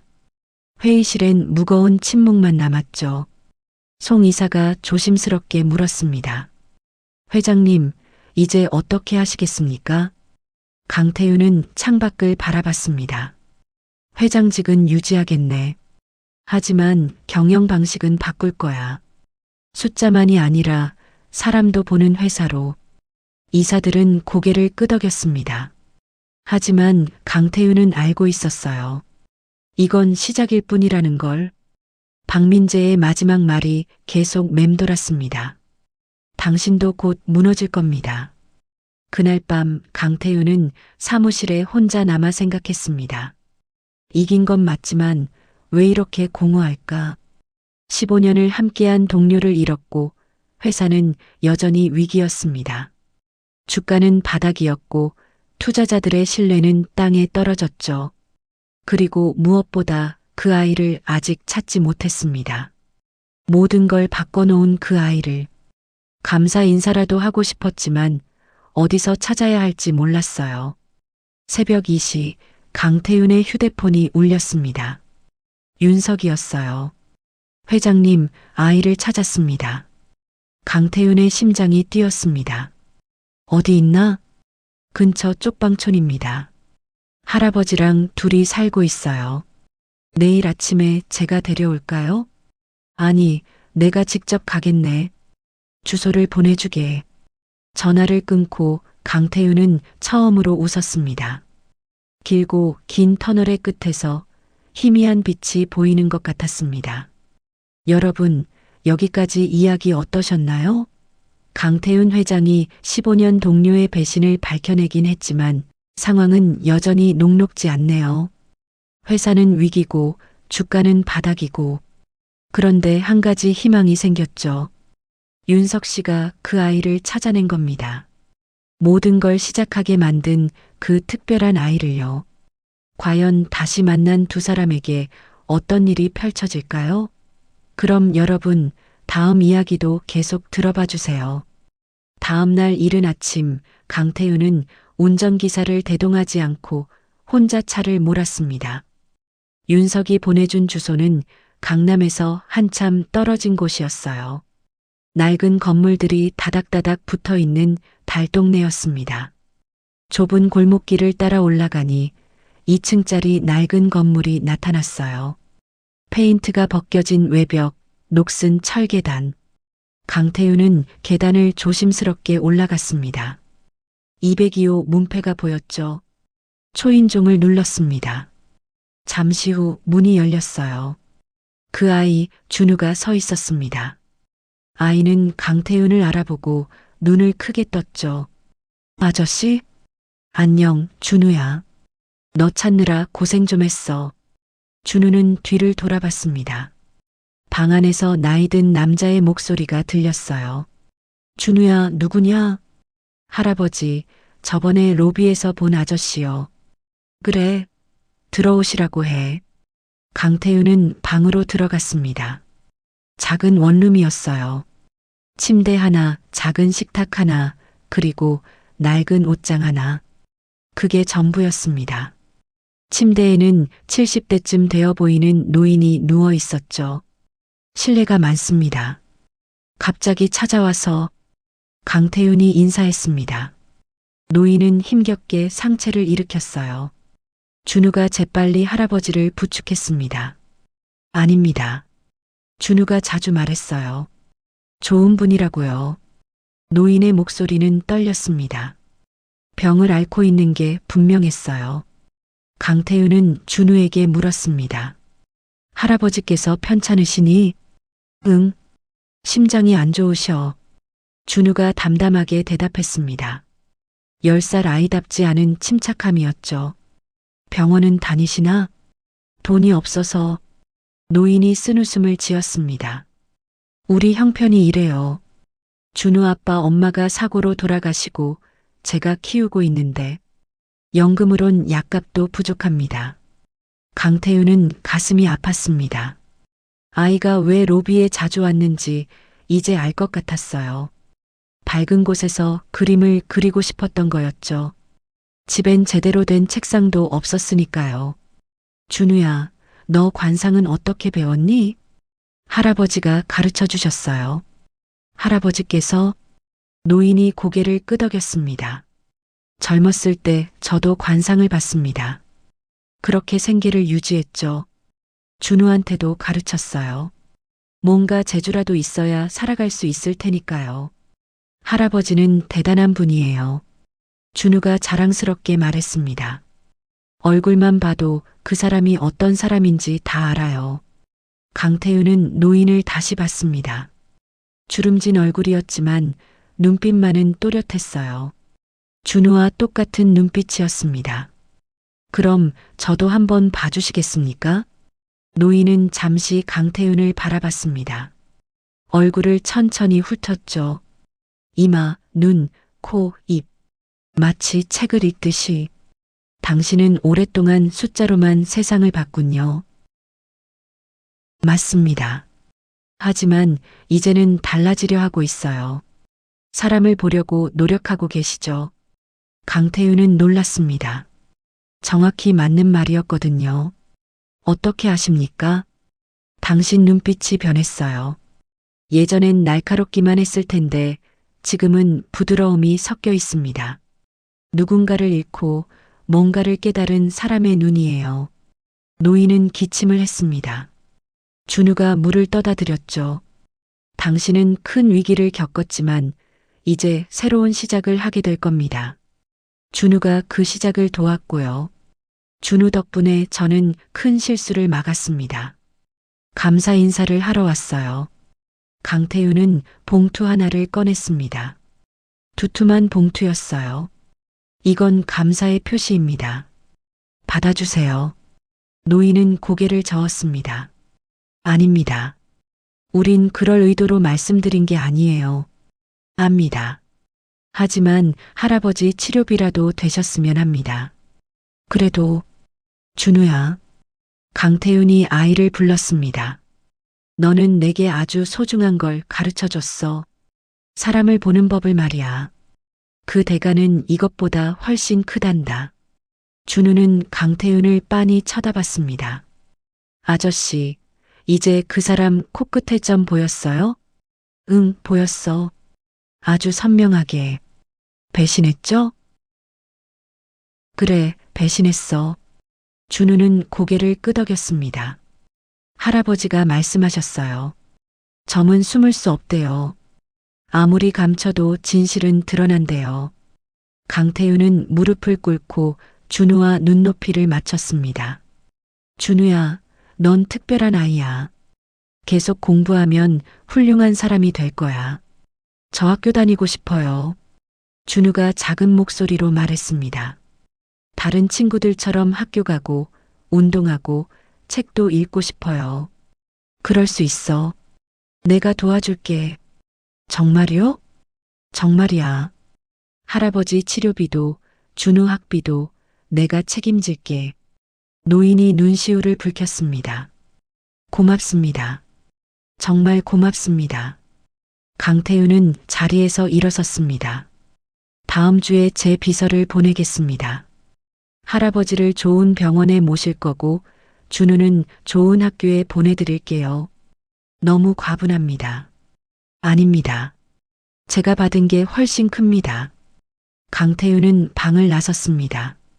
계단을 내려가는데 뒤에서 준우가 따라왔어요. 아저씨. 응? 아저씨, 사진 한 장 보여줄게요. 준우가 주머니에서 낡은 사진을 꺼냈습니다. 젊은 여자의 사진이었어요. 강태윤은 사진을 받아들고 얼어붙었습니다. 그 사진 속 여자는 자신의 아내였습니다. 이게 어떻게 할아버지가 예전에 입은 관상을 받으렸대요. 5년 전쯤이요. 강태윤의 손이 떨렸습니다. 5년 전 아내가 세상을 떠나기 직전이었죠. 할아버지가 말씀하셨어요. 이분이 엄청 착한 사람이었대요. 눈빛이 맑고 웃을 때 진심이 느껴지는 사람이었대요. 맞아. 그런 사람이었어. 할아버지가 그때 이분한테 말씀하셨대요. 당신 남편은 지금은 차갑지만 언젠가 변할 거라고요. 당신이 그 사람을 바꿔놓을 거라고요. 강태윤은 사진을 가슴에 안았습니다. 눈물이 흘렀어요. 당신 말이 맞았어. 그는 준우의 머리를 쓰다듬었습니다. 준우야, 고마워. 정말 고마워. 준우는 환하게 웃었습니다. 강태윤은 차에 올라타 한참을 그 자리에 앉아 있었어요. 모든 게 이어져 있었던 겁니다. 아내가, 노인이, 준우가, 그리고 자신이. 회사로 돌아온 강태윤은 비서를 불렀습니다. 준우라는 아이와 그 할아버지를 돌봐드려 최고의 병원, 최고의 학교로. 알겠습니다, 회장님. 그리고 윤석 씨, 경비원 윤석 씨를 내 사무실로 올려보내. 30분 후 윤석이 사무실에 들어왔습니다. 긴장한 표정이었죠. 회장님 부르셨습니까? 앉게. 윤석은 조심스럽게 의자에 앉았습니다. 강태윤은 그에게 물었어요. 윤석 씨, 자네 경비 일한 지 얼마나 됐나? 5년 됐습니다. 그전엔 작은 회사에서 영업을 했습니다. 하지만 딸 병원비 때문에 빚이 생겨서 회사를 그만두고 이것저것 일했죠. 지금은 어떤가? 딸은 건강하고? 네, 덕분에 완치됐습니다. 윤석의 목소리가 떨렸습니다. 회장님께서 도와주지 않으셨다면 제 딸은 지금 이 세상에 없었을 겁니다. 강태윤은 고개를 끄덕였습니다. 윤석 씨, 내게 일할 생각 없나? 예. 경비가 아니라 내 보좌역으로 말일세. 박민재가 떠나면서 빈자리가 생겼거든. 윤석은 믿을 수 없다는 표정이었습니다. 저는 그런 능력이 없습니다. 능력은 배우면 돼. 중요한 건 신뢰야. 강태윤은 윤석을 똑바로 봤습니다. 자네는 딸을 위해 모든 걸 포기했어. 그런 사람은 믿을 수 있지. 내가 필요한 건 숫자를 잘 다루는 사람이 아니라 진심을 가진 사람이야. 윤석은 눈물을 글썽였습니다. 감사합니다, 회장님. 최선을 다하겠습니다. 고맙네. 다음 주부터 출근하게. 윤석이 나간 후 강태윤은 혼자 창밖을 바라봤습니다. 서울의 풍경이 펼쳐져 있었죠. 똑같은 풍경이었지만 이제는 다르게 보였습니다. 숫자가 아니라 사람이 보였어요. 빌딩 안에서 일하는 사람들, 거리를 걷는 사람들, 그 모든 얼굴들이. 그날 밤 강태윤은 오랜만에 편히 잠들었습니다. 악몽 대신 좋은 꿈을 꿨어요. 아내가 나와서 웃으며 말했습니다. 잘했어요, 당신. 주주총회 일주일 전 강태윤은 다시 김현우에게 연락했습니다. 처음엔 거절당했지만 끈질기게 설득한 끝에 만남을 잡았어요. 이번 장소는 강태윤의 사무실이었습니다.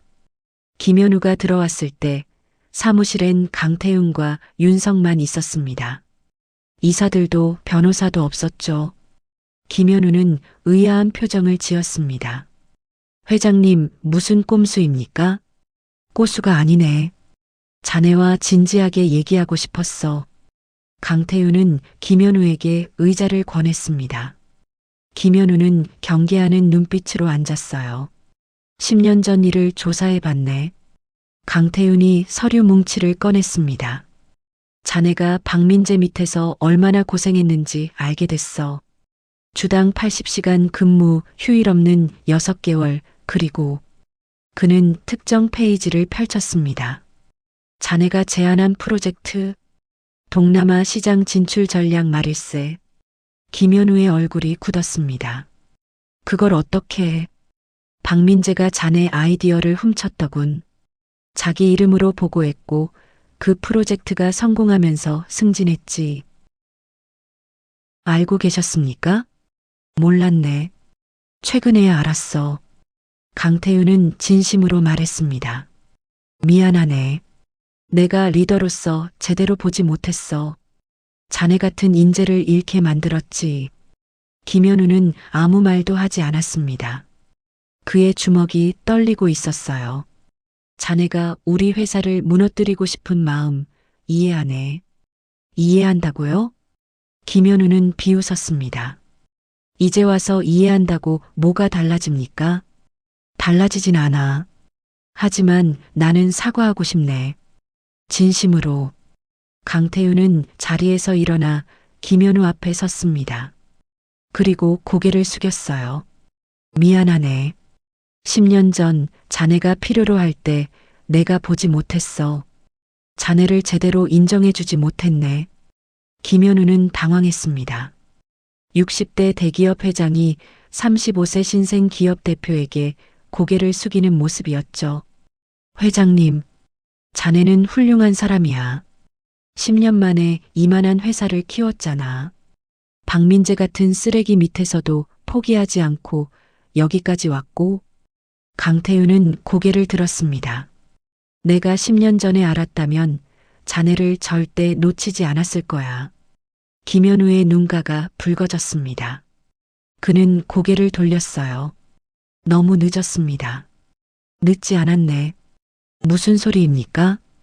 강태윤은 책상에서 서류 하나를 꺼냈습니다. 이건 내 사임서야. 김현우는 놀란 표정으로 서류를 받았습니다. 주주총회에서 내가 물러나겠네. 자네가 새 회장이 되는 게 맞아. 회장님, 이게 무슨... 자네가 옳았어. 나는 변하겠다고 했지만 사람들은 믿지 않아. 과거가 너무 무겁거든. 차라리 새로운 리더가 필요해. 강태윤은 창밖을 바라봤습니다. 하지만 한 가지만 부탁하고 싶네. 뭡니까? 비전테크를 망하게 하지 말아줘. 여기엔 수천 명의 직원이 있어. 그들은 잘못이 없거든. 김현우는 서류를 내려놨습니다. 회장님, 저는 그때 사무실 문이 열렸습니다. 준우가 들어왔어요. 윤석이 데려온 거였죠. 아저씨. 준우는 강태윤에게 달려왔습니다. 그리고 김현우를 봤어요. 이 아저씨가 나쁜 사람이에요? 아니야, 준우야. 이분은 아니에요. 준우가 김현우에게 다가갔습니다. 그리고 그의 얼굴을 빤히 쳐다봤죠. 이 아저씨는 나쁜 사람 아니에요. 슬픈 사람이에요. 김현우는 당황했습니다. 꼬마야, 넌 누구니? 저는 준우예요. 저 관상 볼 수 있어요. 준우는 진지하게 말했습니다. 아저씨 눈에 눈물이 고여 있어요. 오래전부터요. 김현우는 할 말을 잃었습니다. 아이의 말이 정확히 맞았거든요. 아저씨는 인정받고 싶었던 거죠? 착한 사람인데 아무도 몰라줘서 속상했던 거죠? 김현우의 눈에서 정말로 눈물이 흘렀습니다. 그는 무릎을 꿇고 준우와 눈높이를 맞췄어요. 맞아. 내 말이 맞아. 그럼 이제 그만 슬퍼해요. 이 아저씨가 아저씨를 인정해줬잖아요. 준우는 강태윤을 가리켰습니다. 이 아저씨도 예전엔 사람을 안 봤대요. 근데 이제는 보려고 노력해요. 저도 봤어요. 강태윤은 준우의 머리를 쓰다듬었습니다. 준우 말이 맞네. 나는 자네를 인정하네, 김현우. 자네는 훌륭한 사람이야. 김현우는 얼굴을 가렸습니다. 10년 동안 쌓인 감정이 무너져 내렸어요. 분노, 슬픔, 외로움. 모든 게 눈물로 흘러나왔습니다. 한참 후 김현우는 진정했습니다. 그는 일어서서 강태윤을 봤어요. 회장님, 죄송합니다. 왜? 저는 복수만 생각했습니다. 회장님이 변하려고 노력하시는데 그걸 보지 못했어요. 아니야. 자네가 내게 깨우침을 준 거야. 강태윤은 사임서를 찢었습니다. 나는 물러나지 않겠네. 대신 자네와 함께 일하고 싶어. 예. 비전테크와 넥스트웨이브를 합치자. 대등한 합병으로. 김현우는 믿을 수 없다는 표정이었습니다. 정말입니까? 그래. 자네가 공동대표가 되는 거야. 나는 경영 일선에서 물러나고 자네가 실질적으로 회사를 이끌어. 어때? 김현우는 잠시 고민했습니다. 그리고 고개를 끄덕였어요. 좋습니다. 하지만 조건이 있습니다. 말해보게. 회사 문화를 바꿔야 합니다. 성과지상주의를 버리고 사람 중심으로요. 당연하지. 강태윤은 손을 내밀었습니다. 김현우도 손을 내밀었어요. 두 사람의 악수가 이어졌습니다. 잘 부탁하네. 저야말로요, 회장님. 준우가 박수를 쳤습니다. 와, 멋있다. 모두가 웃었습니다. 윤석도 눈시울을 붉히며 박수를 쳤죠. 며칠 후 합병 소식이 발표됐습니다. 시장은 놀랐어요. 적대적 M&A가 우호적 합병으로 바뀐 거였죠. 주가는 급등했습니다. 투자자들은 환영했어요. 주주총회 날 강태윤은 단상에 섰습니다. 오늘 저는 실수를 인정하려 합니다. 지난 30년간 저는 숫자만 봤습니다. 사람을 보지 않았죠. 청중석이 조용해졌습니다. 그 결과 훌륭한 인재를 잃었고 회사는 위기에 빠졌습니다. 하지만 한 아이가 저를 깨웠습니다. 사람을 보라고요. 그는 청중석의 준우를 가리켰습니다. 준우는 할아버지와 함께 앉아 있었어요. 저 아이는 제게 관상을 가르쳐 줬습니다. 얼굴을 보면 사람을 알 수 있다고요. 처음엔 믿지 않았지만 이제는 압니다. 얼굴엔 그 사람의 진실이 담겨 있다는 걸요. 강태윤은 김현우를 바라봤습니다. 오늘부터 비전테크는 새로운 공동대표를 모시게 됩니다. 김현우 대표입니다. 그는 10년 전 우리가 놓친 인재였고 이제 돌아왔습니다. 박수가 터져 나왔습니다. 김현우가 단상에 올라왔어요. 두 사람은 악수를 나눴습니다. 앞으로 비전테크는 변할 것입니다. 숫자가 아닌 사람을, 성과가 아닌 가치를 봐야겠습니다. 함께 해주십시오. 청중석에서 기립박수가 쏟아졌습니다. 준우도 일어나서 박수를 쳤어요. 강태윤은 그 모습을 보며 미소 지었습니다. 회의가 끝난 후 강태윤은 준우와 할아버지를 찾아갔습니다. 고맙네, 준우야. 내 덕분에 많은 걸 배웠어. 아저씨가 잘한 거예요. 준우가 환하게 웃었습니다. 이제 아저씨 얼굴 좋아 보여요. 예전엔 날카로웠는데 지금은 부드러워요. 할아버지도 고개를 끄덕였습니다. 맞습니다. 회장님 관상이 완전히 바뀌었어요. 이제 복이 들어올 상입니다. 강태윤은 두 사람에게 깊이 고개를 숙였습니다. 정말 고맙습니다. 두 분이 제 인생을 바꿔놨어요. 아닙니다. 회장님 스스로 바뀌신 겁니다. 그날 밤 강태윤은 집에 돌아가 아내의 사진을 꺼냈습니다. 당신이 옳았어. 사람을 먼저 봐야 한다고 했잖아. 이제야 이해했어. 사진 속 아내는 여전히 미소 짓고 있었습니다. 강태윤은 그 미소를 보며 평화를 느꼈어요. 6개월이 흘렀습니다. 비전테크와 넥스트웨이브의 합병은 성공적이었어요. 새 회사 이름은 비전넥스트가 됐습니다. 김현우가 CEO를 맡았고 강태윤은 이사회 의장으로 물러났죠. 김현우는 약속대로 회사 문화를 바꿨습니다. 주 52시간 근무제를 엄격히 지켰고 직원 복지를 대폭 늘렸어요. 성과 평가 기준도 바뀌었습니다. 숫자뿐만 아니라 협력, 창의성, 인성도 평가 항목에 포함됐죠. 처음엔 혼란이 있었습니다. 오랫동안 성과지상주의에 익숙했던 직원들이 적응하기 어려워했거든요. 하지만 시간이 지나자 변화가 나타났습니다.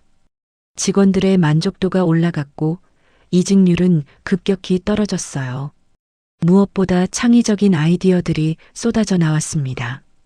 강태윤은 일주일에 2~3번 회사에 나왔습니다. 경영 일선에선 물러났지만 여전히 관심을 가지고 지켜봤죠. 그는 사무실에 앉아 있기보다는 현장을 돌아다녔어요. 직원들과 대화하고 그들의 얼굴을 봤습니다. 이제 그에게 직원들은 숫자가 아니었어요.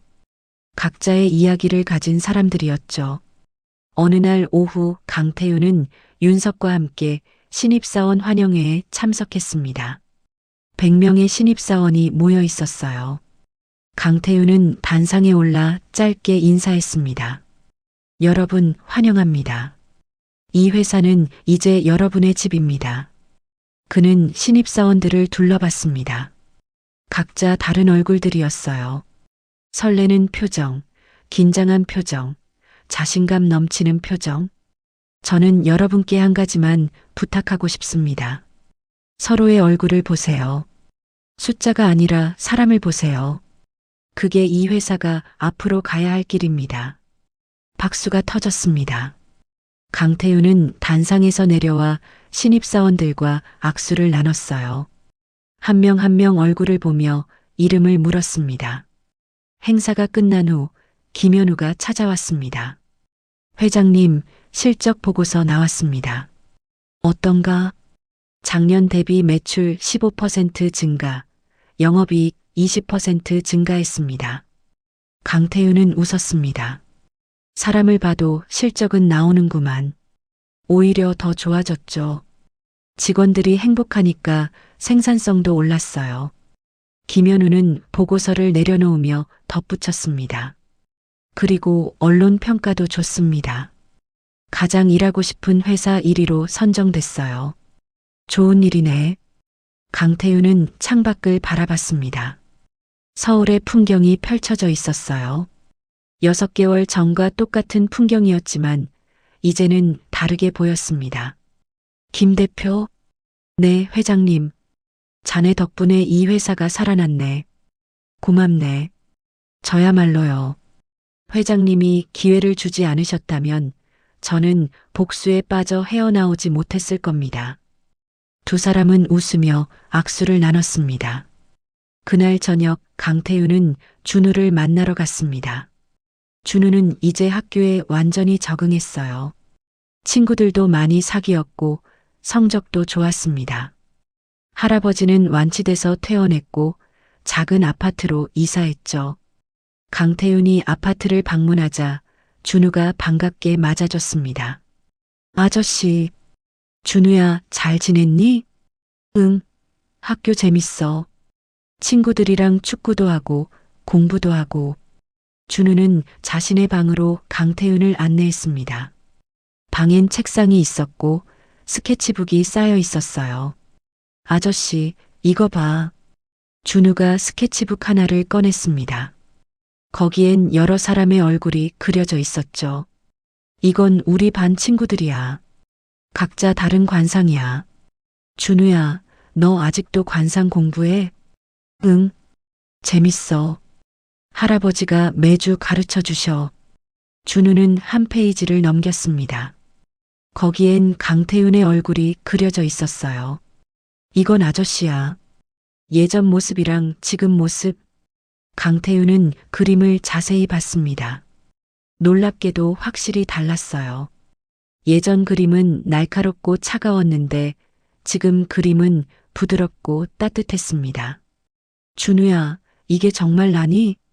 응. 아저씨 얼굴이 많이 바뀌었어. 특히 눈이. 눈이? 응. 예전엔 아저씨 눈이 날카로웠는데 지금은 따뜻해. 사람을 보는 눈이 생긴 거야. 강태윤은 그림을 만지작거렸습니다. 준우야, 이거 내가 가져가도 될까? 그럼. 아저씨 주려고 그린 거야. 고마워. 그때 할아버지가 차를 가지고 들어왔습니다. 회장님, 차 한잔 하시죠. 세 사람은 거실에 앉아 차를 마셨습니다. 할아버지가 물었어요. 회장님, 요즘 어떠십니까? 좋습니다. 회사도 안정됐고 마음도 편해졌어요. 다행입니다. 회장님 관상이 정말 좋아지셨어요. 할아버지 덕분입니다. 아닙니다. 회장님께서 변하려고 노력하신 겁니다. 할아버지는 차를 한 모금 마시며 말을 이었습니다. 관상이란 게 고정된 게 아니에요. 사람의 마음이 바뀌면 얼굴도 바뀝니다. 회장님은 마음을 바꾸셨고 그래서 얼굴도 바뀐 거죠. 사람을 보는 법을 배웠습니다. 그게 가장 중요한 겁니다. 세상엔 숫자보다 더 중요한 게 많아요. 강태윤은 고개를 끄덕였습니다. 맞습니다. 이제야 알겠어요. 그들은 한참을 이야기를 나눴습니다. 과거에 대해, 현재에 대해, 그리고 미래에 대해. 해가 지고 밤이 찾아왔을 때 강태윤은 일어섰어요. 이제 가봐야겠습니다. 또 오세요, 회장님. 그럽니다. 강태윤은 준우의 머리를 쓰다듬었습니다. 준우야, 크면 우리 회사에 와. 정말요? 그럼. 넌 특별한 재능이 있으니까. 사람을 보는 능력 말이야. 준우는 환하게 웃었습니다. 좋아요. 집으로 돌아가는 차 안에서 강태윤은 준우가 그린 그림을 다시 봤습니다. 자신의 변화한 모습이 거기 있었죠. 그는 웃음을 지었습니다. 집에 도착해 서재로 들어갔습니다. 책상 위엔 아내의 사진이 놓여 있었어요. 그는 사진을 들고 준우의 그림을 옆에 놓았습니다. 당신 봐. 내가 변했어. 당신이 원하던 모습으로. 사진은 대답하지 않았지만 아내의 미소는 여전히 따뜻했습니다. 강태윤은 그 미소를 보며 평화를 느꼈어요. 그날 밤 그는 오랜만에 깊은 잠에 빠졌습니다. 악몽은 없었어요. 대신 좋은 꿈을 꿨습니다. 준우와 할아버지, 윤석, 김현우, 그리고 아내가 모두 나와서 함께 웃는 꿈이었죠. 다음 날 아침 강태윤은 일찍 일어났습니다. 창밖으로 해가 떠오르고 있었어요. 새로운 하루가 시작되는 거였죠. 그는 거울을 봤습니다. 자신의 얼굴을 한참 들여다봤어요. 준우 말대로 눈빛이 달라져 있었습니다. 더 이상 날카롭지 않았어요. 부드럽고 따뜻한 눈빛이었습니다. 고맙다, 준우야. 그는 혼잣말처럼 중얼거렸습니다. 내가 가르쳐 준 건 관상이 아니었어. 사람을 보는 법이었지. 강태윤은 옷을 입고 회사로 향했습니다. 오늘도 직원들을 만날 거였어요. 그들의 얼굴을 보고 이야기를 들을 거였습니다. 숫자가 아니라 사람을 보면서 말이죠. 그렇게 강태윤의 새로운 인생이 시작됐습니다. 60대에 시작한 변화였지만 전혀 늦지 않았어요. 아직 할 수 있는 게 많았으니까요. 비전 넥스트는 계속 성장했습니다. 하지만 이제 그 성장은 숫자만이 아니었어요. 사람들이 행복해지는 성장이었습니다. 직원들이 웃고 가족과 시간을 보내고 꿈을 꿀 수 있는 그런 회사가 됐죠. 그리고 그 모든 변화의 시작엔 10살 소년의 한마디가 있었습니다. 저 사람 코끝에 붉은 점이 있어요. 그 한마디가 한 사람을, 한 회사를, 그리고 수많은 사람들의 인생을 바꿔놓았습니다. 때론 작은 진실이 큰 변화를 만든다는 걸 증명하면서 말이죠. 몇 년 후 준우는 대학에 진학했습니다. 심리학을 전공했어요. 관상학을 과학적으로 연구하고 싶었거든요. 강태윤은 준우의 등록금을 지원했고 장학금도 만들었습니다. 사람을 보는 눈 장학금이라는 이름으로요. 윤석은 강태윤의 오른팔이 됐습니다. 그는 더 이상 경비원이 아니었어요. 이사회 멤버이자 직원들이 가장 신뢰하는 리더 중 한 명이었죠. 김현우는 CEO로서 회사를 훌륭하게 이끌었습니다. 그는 복수를 넘어섰고 진정한 리더가 됐어요. 그리고 강태윤은 그는 이제 진정으로 행복했습니다. 숫자가 주는 만족감이 아니라 사람이 주는 기쁨을 느꼈거든요. 어느 날 그는 준우에게 물었습니다. 준우야, 내 얼굴에서 가장 큰 변화가 뭔지 아니? 준우는 잠시 생각하다가 대답했습니다. 눈이요. 아저씨 눈에서 이제 빛이 나요. 빛? 네. 사람을 진심으로 사랑하는 사람의 눈빛이요. 강태윤은 웃었습니다. 10살 아이의 말이었지만 어떤 말보다 정확했어요. 그렇게 코끝에 붉은 점이라는 이야기는 끝이 납니다. 하지만 실제로는 끝이 아니었어요. 시작이었죠. 진정으로 사람을 보는 삶의 시작이었습니다. 엔딩 운영자 메시지 70만 900자. 여러분, 오늘 이야기 어떠셨어요? 강태윤 회장의 여정을 함께 하시느라 고생 많으셨습니다. 30년간 숫자만 보던 사람이 한 아이의 말 한마디로 변화하기 시작했죠. 처음엔 황당한 관상 이야기로 시작했지만 결국엔 사람을 보는 법에 대한 깊은 깨달음으로 이어졌습니다. 박민재의 배신, 김현우의 복수, 그리고 준우와 할아버지의 지혜. 모든 인연이 강태윤을 변화시켰어요. 이 이야기가 저희에게 던지는 메시지는 명확합니다. 우리는 너무 자주 숫자만 봅니다. 성과, 실적, 돈. 물론 중요하죠. 하지만 그것만 보다 보면 정작 중요한 걸 놓칩니다. 바로 사람입니다. 살다 보면 누구나 배신도 당하고 실수도 하고 후회도 합니다. 하지만 중요한 건 그 순간에 우리가 무엇을 배우느냐예요. 강태윤처럼 변화할 수 있는 용기, 인정할 수 있는 솔직함, 그리고 다시 시작할 수 있는 희망을 가질 수 있다면 우리 모두 더 나은 사람이 될 수 있지 않을까요? 준우의 할아버지가 말했죠. 관상은 고정된 게 아니다. 마음이 바뀌면 얼굴도 바뀐다고요. 우리 모두의 얼굴엔 우리가 살아온 삶이 담겨 있습니다. 그리고 앞으로 어떻게 살 것인지도 우리 손에 달려 있죠. 여러분께도 이 이야기가 작은 위로와 지혜가 되었으면 좋겠습니다. 숫자보다 사람을, 성과보다 진심을, 겉모습보다 내면을 보는 그런 삶 말이에요. 오늘 하루 여러분 곁에 소중한 사람들 얼굴을 한번 찬찬히 들여다보시는 건 어떨까요? 거기서 새로운 발견을 하실 수도 있을 거예요. 긴 이야기 함께 해주셔서 정말 감사합니다. 구독과 좋아요 부탁드립니다.